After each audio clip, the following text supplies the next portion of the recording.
going back on the soul music. Facebook friends, YouTube acquaintances, or YouTube friends, or enemies, or frenemies. Fantastic book. All the R&B hit records between 1942 to 2006. Sounds like I'm doing an advertisement for that book, but I can't help it. It's one of my prized possessions right now. Etta James, Queen of R&B. Got to play one of her hit records from the mid-50s. Well, let me back up. Well, her first hit record was called Wallflower, but let me back up a little bit. She was in a girl group. She formed a girl group called the Creolettes. The Creolettes were discovered by a disc jockey, a record producer, a singer, band leader, talent scout, Johnny Otis. He got them on Modern Records. It was Etta James and the Creolettes. He changed their name to Etta James and Peaches. Etta James and Peaches. He gave them a song. It was called, well, it was the answer song to a huge R&B hit by Hank Ballard. It was called Work With Me, Annie. The answer song, Roll With Me, Henry.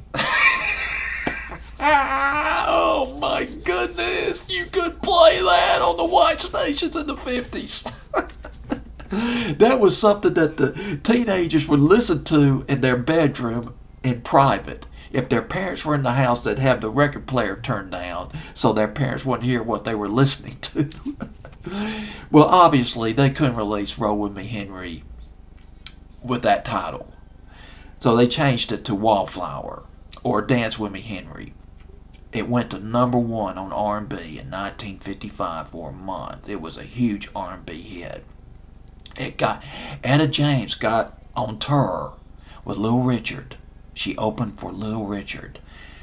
And while she was on tour with Little Richard, she heard Georgia Gibbs come out with the sanitized version of Dance With Me, Henry, subtitle Wallflower, or the other way around. It went to number one on the pop charts. Etta James was pissed.